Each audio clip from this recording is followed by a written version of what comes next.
반갑습니다. 여러분들의 투자가 행복했으면 좋겠습니다. 캐시메이커 문서진입니다. 오랜만에 이제 주말에 영상을 올리는 것 같습니다. 제가 이제 원래는 일요일 날 라이브를 했었지 않습니까? 근데 이제 아무래도 좀 여건이 안 돼서 제가 일요일 날 라이브를 안 하고 라이브 시간을 이제 화목으로 바꿨는데요. 그래도 이제 한 번씩 이벤트가 좀 있는 주 같은 경우는 이런 식으로 제가 주말에 이렇게 좀 정리를 해서 영상을 한번 좀 올려드리려고 생각을 했고, 이번 주가 아무래도 좀 이벤트가 있다 보니까 좀 관련 이벤트들을 좀 설명하면서 이야기를 한번 해보도록 하겠습니다. 가장 이제 이슈는 이 로이터발 반도체 하락이죠. 일단 로이터 쪽에서 이제 이야기가 나온 건 이거죠. 그러니까 TSMC 수요 둔화 우려 요 부분이죠. 그러니까 TSMC가 수요 둔화를 반도체 수요 둔화를 우려해서 반도체 장비 업체 납품을 좀 연기했다. 그러니까 좀 나중에 보내줘. 어차피 뭐 발주를 취소한 건 아닌데 뭐 지금 급하지는 않은 것 같아. 그래서 좀 천천히 납품해도 돼. 이런 식으로 말했다라는 거죠. 이거는 이제 딱 요 기사만 듣고 생각하면 맞죠? 이건 뭐야, 반도체 업황 개선된다고 했는데 그런 거 아닌가? 라고 걱정할 수도 있는데, 핵심은 이거 TSMC가 공식적으로 이야기한 거 아니에요. 이거 그러니까 TSMC 쪽에서는 부인을 했습니다. 이거는 이제 이 로이터 쪽은 관계자 말이라고 했어요. TSMC 공식적인 발언은 아니고, 그 다음에 여기서 말하는 건 전공정이라고 보시면 돼요. 그러니까 특히 EUV 공정, 그러니까 이쪽을 말하는 것 같아요. 그래서 이제 여기서도 로이터에서도 다른 걸 말 안 냈잖아요. 명확하게 이름 나온 건 ASML이었잖아요. 뭐 관련 기업들이라고 말했지만 실제로 명확하게 기업을 명시한 건 ASML이거든요. 그러니까 말 그대로 EUV 장비가 지금 수요 둔화에 대한 우려감으로 인해 가지고 납품기일을 좀 연기한다라는 건데, 이거는 반도체 수요에 대한 둔화 우려감보다는 선단 공정에 대한 투자 속도의 조절이라고 봐야 되겠죠. 지금은 굳이 3나노, 그러니까 2나노 뭐 이쪽에 아주 적극적일 필요가 없거든요. 지금 3나노만 하더라도 아직 수율 문제에서 아직 잡히지 않고 있거든요. 그렇기 때문에 뭐 지금 급할 건 없다. 지금 급한 건 오히려 후공정 쪽, 뭐 뒤에다 제가 설명드리겠지만 후공정 쪽이다라고 생각을 하고 있어서, 사실 뭐 반도체 관련 기업들이 많이 뉴욕 증시에서 많이 하락을 했는데 실제는 아니다. TSMC 공정의 모든 부분에 반도체 장비가 납품이 연기된 게 아니라 EUV에 한정돼 있다라고 보시면 됩니다. 자, 그러면 이런 거죠. 그러니까 근데 그래도 우려스럽긴 하잖아요. 진짜 반도체 업황 회복이 그러면 멀었나? 라고 보면 그렇지 않다라는 거죠. 이런 뉴스들을 보시면 아시겠지만 이미 얼마 전이에요. 며칠 전 뉴스잖아요. TSMC 회장이 AI 때문에 7, 8개월 뒤에나 이 AI 칩 반도체, 그러니까 AI 가속기 GPU 관련 이쪽 관련 부분에 이 병목 현상이 해결될 거다라는 거죠. 수요 둔화와 관련된 건 전혀 말이 안 된다라고 보시면 되고, 그 다음에 여기 보시면 아시겠지만 삼성전자가 모바일 칩 쪽에, 그러니까 이런 거죠. 이거는 근데 AI일 수도 있지만 나머지 PC랑 그 다음에 이제 모바일 쪽은 달라. 이거는 업황이 계속 더 안 좋겠지. 중국도 좀 별로 안 좋고, 그 다음에 아이폰 새로 나왔는데 뭐 생각보다 반응 안 좋을 것 같고, 뭐 그러다 보니까 이거 안 좋은 거 아니냐라고 하지만 보시면 아시겠지만 삼성전자는 오히려 모바일 칩 가격을 올렸습니다. 그러니까 이게 만약에 업황이 부진했다면 굳이 올릴 이유가 있을까요? 못 올렸겠죠. 그 다음에 얼마 전 지난주에 또 나왔던 거, 삼성전자가 드디어 D램 쪽에 물론 일부 라인 16나노 쪽이긴 하겠지만 어쨌든 감산을 종료했다라는 거, 이건 역시도 바닥을 탈출하는 신호다라고 보시면 될 것 같고요. 실질적으로 업황 회복이 멀었냐? 그렇진 않다. 실질적으로 지표 나오는 건 로이터의, 그러니까 전공정, 특히 EUV 공정과 관련된 부분에 있어서의 투자는 지연되는 건 맞다. 하지만 그걸 반도체 업황을 부정적으로 볼 만한, 그러니까 EUV 공정이 미뤄지니까 반도체 업황이 안 좋다라고 생각할 이유는 전혀 없다라는 거예요. 아시겠죠? 그러면 이제 지난 주말 반도체 관련 기업들이 왜 그렇게 많이 내렸냐라는 건데요. 실질적인 핵심 이유는 이겁니다. 다른 건 아니고요.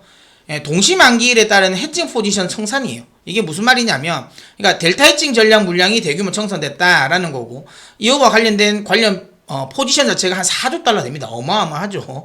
물론 뭐 이게 다 나온 건 아닌데 그래서 엄청나게 큰 규모입니다. 근데 이게 이제 어쨌든 동시만기일로 인해서 청산된다라는 건데요. 이게 무슨 말이냐면, 매수를 했다, 특히 콜 매수를 했다, 올라가는 거에 베팅이 돼 있다라고 하면 콜 매도 포지션 같은 경우는 결국에는 관련 종목이 오르면 손해거든요. 그럼 이걸 어떻게 해칭하냐면 현물을 삽니다.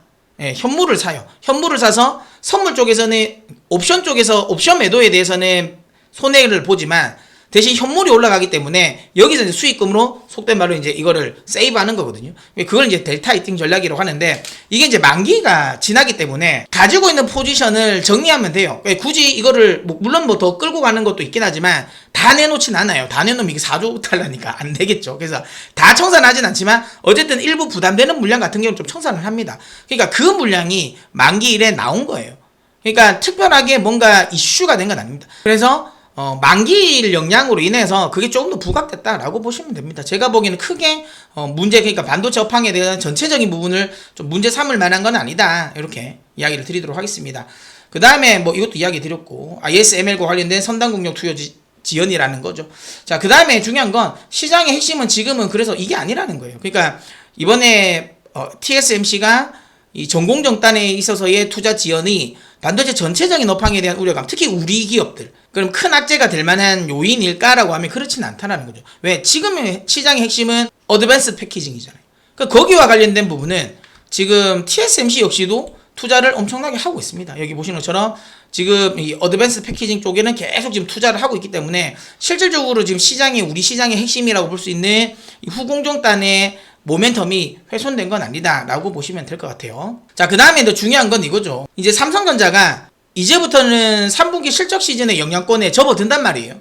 그러면 이제 삼성전자 실적이 어떨까? 대체적으로 3분기 실적은 확실하게 EQ가 바닥을 찍었다라는 걸 확인이 되는 거죠. 물론 아직까지 흑자 전환까지는 아닌 것 같긴 한데 확실하게 적자가 확 줄어들어요.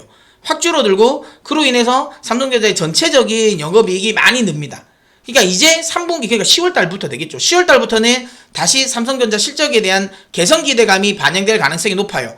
거기에 SK하이닉스 역시도 뭐 잘하면 흑자 전환이 기대를 해볼 수 있고 흑자 전환 안 된다 하더라도 적자를 굉장히 많이 줄였을 가능성이 높습니다. 그러니까 이제 실질적인 부분에 모멘텀이 발생된다라는 거고요. 4Q부터는 본격적으로 반도체의 흑자 전환 가능성이 높다라는 거죠. 그러니까 이런 것들이 미리 이제 선반영된다라고 보면 혹시라도 만약에 이제 월요일 날 주가가 뉴욕 증시 분위기로 떨어지면 절대로 도망갈 자리가 아니라는 거죠. 예. 그러니까 저는 개인적으로 이번에가 이제 마지막 깔딱고개 구간이라 봅니다.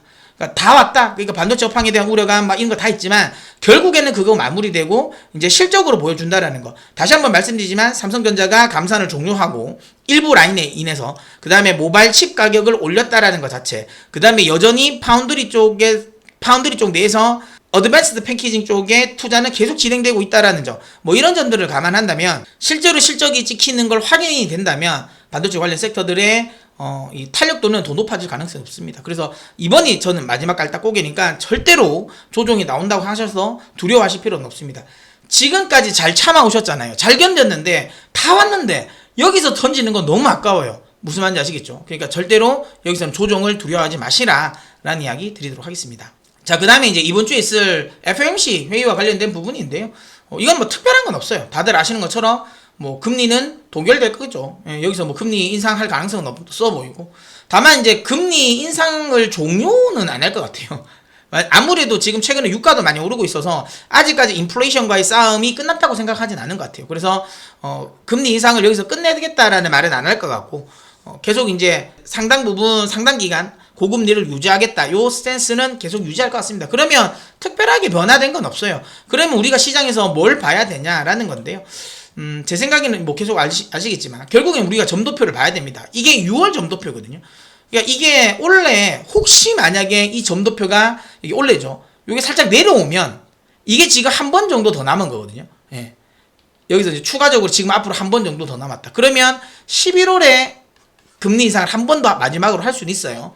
그러니까 요 점도표가 그대로 유지되면 그냥 시장이 원래 예상한대요. 한 번 정도 더 금리 인상할 수 있겠다. 요거고 만약에 이게 혹시라도 살짝이라도 내려오면 그러면 시장은 환호할 가능성이 높습니다. 왜냐하면 이렇게 되면 추가 금리 인상이 제한된다는 거거든요. 근데 안 내려올 것 같아요. 안 내려올 것 같고 저는 이제 뭘 봐야 되냐면 요 원래 이 금리 전망보다는 이 내년도 금리 전망 요게 훨씬 더 중요하다고 보거든요. 그러니까 요게 조금 더 뭉쳐져서 6월 달보다는 조금 더 요 위에 있는 라인이 조금 더 내려오면 좋을 것 같습니다. 살짝 내려오지 않을까 싶거든요. 그러면 내년도 금리 인하에 대한 기대감이 조금 더 반영돼요. 그러니까 6월 달에도 내년도의 금리 인하, 다만 이제 그 내년도와 관련된 부분은 한 하반기 정도로 보고 있는데 요게 6월 달보다 요 조금만 더 내려오면 내년 상반기, 그러니까 2분기 정도에 금리 인하를 할 수 있겠다라는 기대감이 나오거든요. 그러니까 요 2024년 여기에 점도표가 내려오냐 안 내려오냐가 중요할 것 같습니다. 물론 뭐 FOMC 회의와 관련된 부분은 끝나면 제가 또 리뷰를 해드리도록 하겠습니다. 아무튼 크게 우려감이 가질 이벤트는 아닐 것 같은데, 어쨌든 FOMC 회의라는 이벤트가 끝나고 나면 저는 불확실성이 된다고 보거든요.